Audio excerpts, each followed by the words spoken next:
But I want to talk about something really quick now, since we on. David, he said, "You're a better guy than I am, because when you're pulling down 8 figures a year, I won't be answering emails. Got to set boundaries."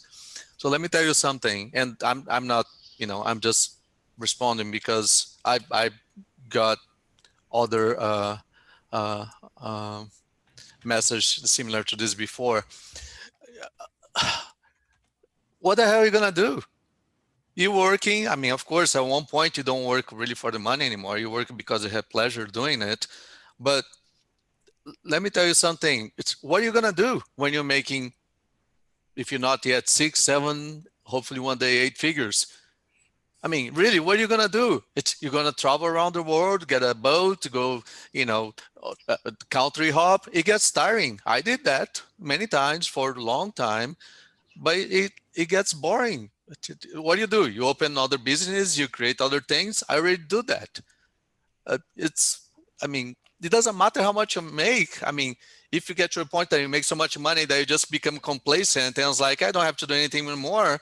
That's the whole purpose, the whole reason that you were able to get to the point you got is because you're always staying active and pursuing new things and staying curious and improving yourself. From the moment that you say, oh, from this point on, I've just done, I can't do that anymore, or don't want to do anymore.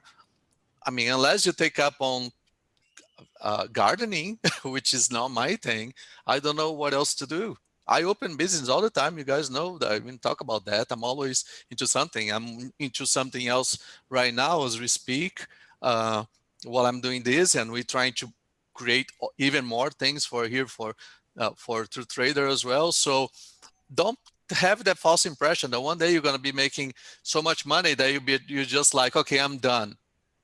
You're dead when you get to that point. You say you're done, you don't do it anymore. All the years that you worked, everything that you worked so hard to be able to, to create and do, it's at least to me, it's pointless if life doesn't stay interesting. That's one thing.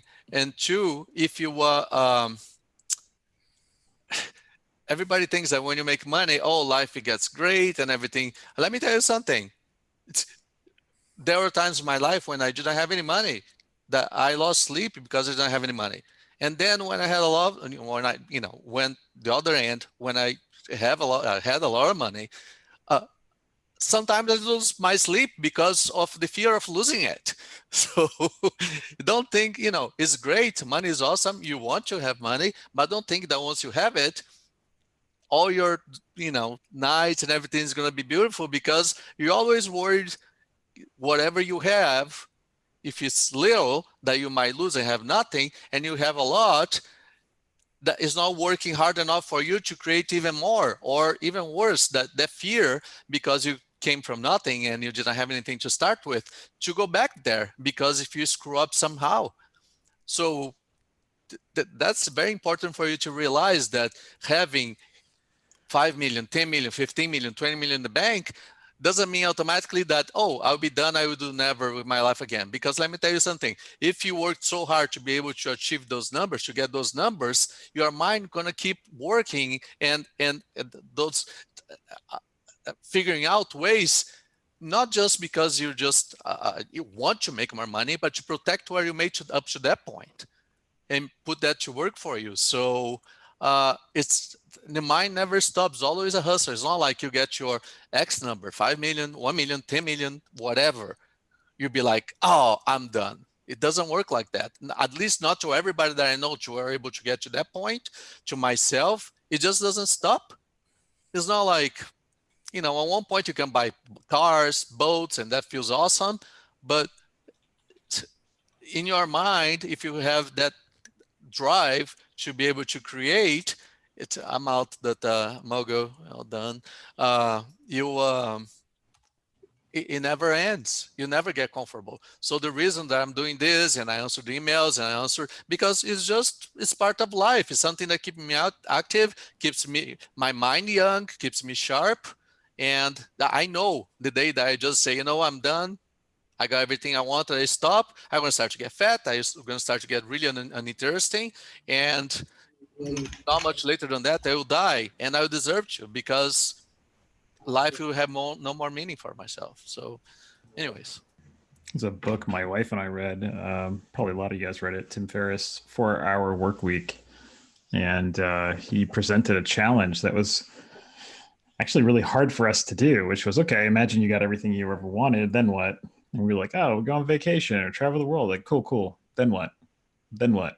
Then what? And it's like basically what you just addressed, right, Adriano, is what are you going to Hmm. do Yeah. with your life if you have nothing to worry about? And to my horror, I didn't know.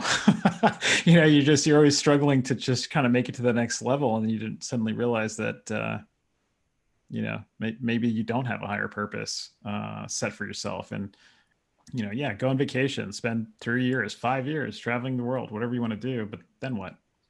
Yeah, Yeah. it gets, trust me, it gets freaking tiring to go and sleep in different beds. Well, I took a vacation for a year when I was 20 years old. I sold a business that I had, and I made a lot of money for a 20-year-old. I had over $1 million. And I was like, you know what? I'm gonna go a whole year off on vacation. After 4 months, I was like, oh, I'm done with this. It gets tiring. I love to travel. I love to go out and do things and meet people, but that's something that you do every once in a while, just kind of reset and sit back and see what you have achieved, and recharge to come back home and do something even greater, or fall with your head on the face. That's another thing too. Gosh, man, I start to talk. I can't shut up. Uh, Listen, if you are young, it doesn't matter if you're young, if whatever age you are.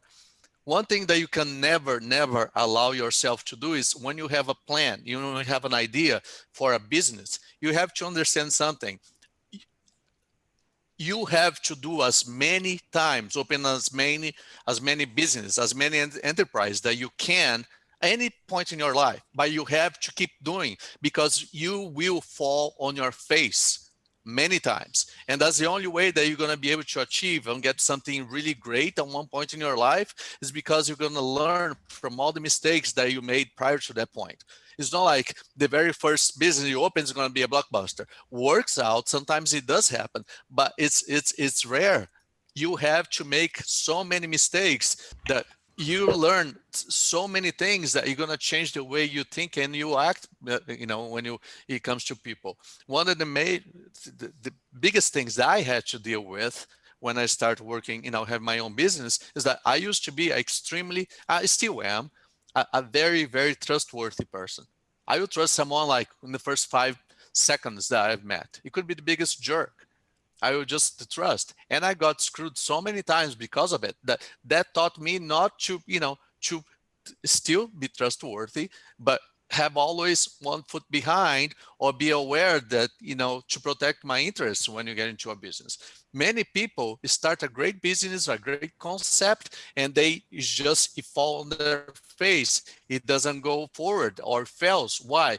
Because a bad partnership. It was structured in a way that eventually it worked against them. It can be because of the way that decision had to be made, or the way money was managed. So, but you just learn these little things as you go along.